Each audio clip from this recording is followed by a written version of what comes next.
परिचय। रवि, क्या तुमने आज का गणित का होमवर्क कर लिया? हाँ, मैंने अपनी कक्षा के छात्रों द्वारा पसंद किए जाने वाले विभिन्न खेलों के बारे में कुछ जानकारी प्राप्त की है। ठीक है, लेकिन तुम ये कैसे पता लगाओगे कि किस खेल को सर्वाधिक छात्र पसंद करते हैं? ये तो बहुत आसान है। मैंने इन आंकड़ों को तालिका के रूप में व्यवस्थित किया है और अब मैं इन आंकड़ों को देखकर कह सकता हूं कि बास्केटबॉल को सर्वाधिक छात्र पसंद करते हैं। बच्चों, आपने देखा कि आंकड़ों का संग्रहण बहुत महत्वपूर्ण कार्य है।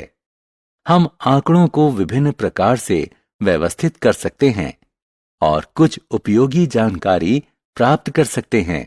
इसलिए इस पाठ में हम आंकड़ों के रखरखाव के बारे में सीखेंगे। उद्देश्य।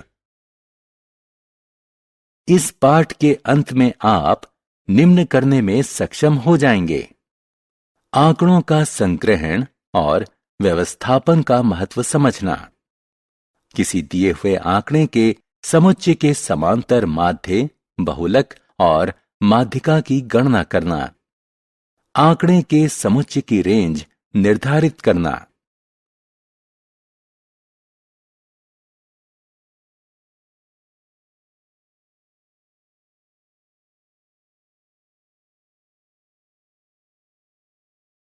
आंकड़ों का संग्रह। ठीक है, क्या कोई जानता है कि आंकड़ों को संग्रहित करने की आवश्यकता क्यों है? मान लें कि हमारे पास क्रिकेट मैच में विभिन्न भारतीय बल्लेबाजों द्वारा बनाए गए रनों का आंकड़ा है। इन आंकड़ों को देखकर क्या आप बता सकते हैं कि वर्ष के दौरान किस भारतीय बल्लेबाज ने सर्वाधिक रन बनाए? नहीं। इसलिए यह पता लगाने के लिए कि वर्ष 2010-2011 के दौरान किस बल्लेबाज ने सर्वाधिक रन बनाए हैं, हमें प्रत्येक बल्लेबाज द्वारा बनाए गए रनों से संबंधित आंकड़ों का संग्रहण करना पड़ेगा। इसलिए बच्चों, बिना उपयुक्त आंकड़ों का संग्रहण किए आप जरूरी जानकारी नहीं प्राप्त कर सकते। आंकड़ों का संगठन। हम आंकड़ों का संग्रहण रिकॉर्ड करने व व्यवस्थित करने के लिए करते हैं, लेकिन हमें ऐसा करने की आवश्यकता क्यों है? निम्न आंकड़ों को देखें। कक्षा 7 के कक्षाध्यापक ने 10 छात्रों का भार इस प्रकार लिखा। क्या इसे आसानी से समझा जा सकता है? अब आंकड़ों को देखें। आप आसानी से जान सकते हैं कि किस छात्र का भार सबसे ज्यादा है और किस छात्र का भार सबसे कम। इसलिए जब हम आंकड़ों को उपयुक्त तालिका में रखते हैं तो इसे समझना और समझाना आसान होता है। हम अनेक प्रकार के आंकड़ों को तालिका के रूप में प्रदर्शित कर सकते हैं। प्रतिनिधि मान। राहुल प्रतिदिन औसत 2 घंटे आउटडोर खेल खेलता है। इस समय पर दिल्ली का वर्ष का औसत तापमान लगभग 40 डिग्री सेल्सियस है। क्या आपने शब्द औसत पर ध्यान दिया है? औसत से हम यह समझते हैं कि राहुल प्रतिदिन सामान्य रूप से 2 घंटे तक खेलता है। कुछ दिनों में वो कुछ समय कम खेल सकता है, जबकि कुछ दिन ऐसे भी हो सकते हैं जब वो कुछ अधिक समय तक खेले। इसी प्रकार 40 डिग्री सेल्सियस औसत तापमान का अर्थ है कि इस समय दिल्ली का वर्ष का औसत तापमान लगभग 40 डिग्री सेल्सियस है। कभी कभी यह 40 डिग्री सेल्सियस से कम भी हो सकता है और कभी कभी यह 40 डिग्री सेल्सियस से अधिक भी हो सकता है। इस तरह हम देखते हैं कि दिए गए आंकड़े का औसत उच्चतम मान तथा न्यूनतम मान के मध्य स्थित होता है। विभिन्न प्रकार के आंकड़ों का वर्णन करने के लिए विभिन्न प्रकार के निरूपक मान की आवश्यकता होती है। इन निरूपक मानों में से एक समांतर माध्य है। आइए इसके बारे में सीखें।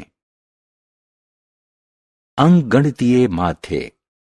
माध्य संख्याओं का औसत है जिसकी गणना आसानी से की जा सकती है। सामान्य रूप से माध्य ज्ञात करने के लिए कुल निरूपणों के योग को उनकी संख्या से भाग दिया जाता है। आइए इन संख्याओं के माध्य की गणना करें। सबसे पहले संख्याओं का योग करें। इन संख्याओं का योग 60 है। कुल 5 संख्याएं हैं, अतः मध्य बराबर 60/5 जो 12 के बराबर है। अतः उपरोक्त संख्याओं का माध्य 12 है।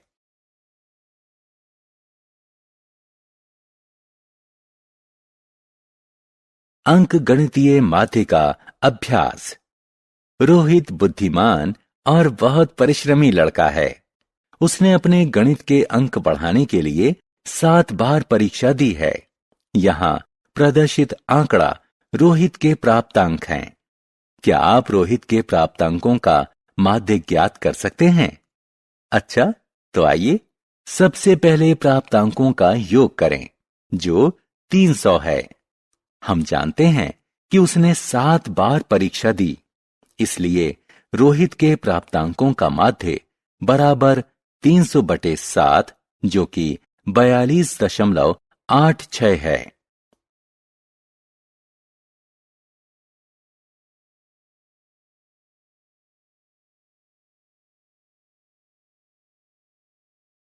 प्रसार या परिसर, रेंज।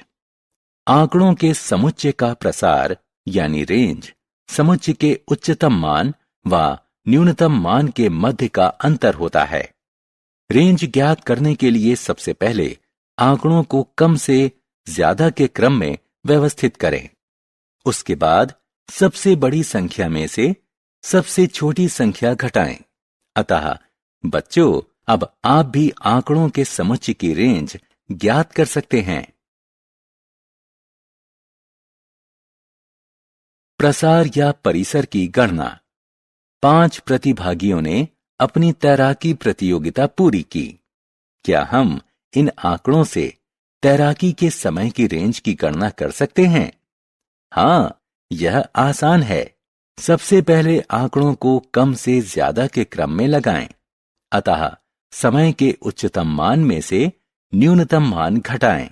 अतः तैराकी के समय की रेंज 3.9 मिनट है। बहुलक। साधारण रूप से बहुलक वो संख्या है जो बार बार आए। इस उदाहरण को देखें। यहां कुछ संख्याएं हैं। हम बहुलक कैसे ज्ञात करेंगे? बहुलक ज्ञात करने के लिए सबसे पहले हमें संख्याओं को क्रम में लिखना होगा। उसके बाद हमें गणना करनी होगी कि कौन सी संख्या कितनी बार आई है। अब देखें कि कौन सी संख्या सर्वाधिक बार आई है। इसमें 8 2 बार आया है, इसलिए बहुलक 8 है।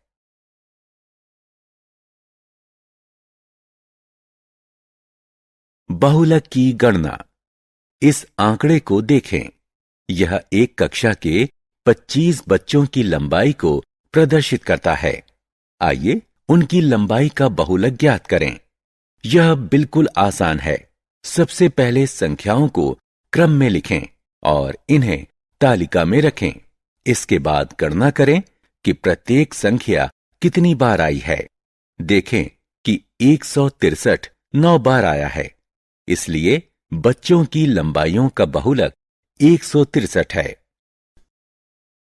माध्यिका।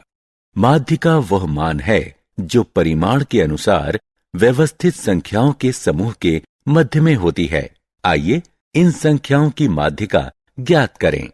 सबसे पहले हमें इन संख्याओं को या तो आरोही क्रम में या तो अवरोही क्रम में व्यवस्थित करना चाहिए। आप देख सकते हैं कि मध्य की संख्या 12 है।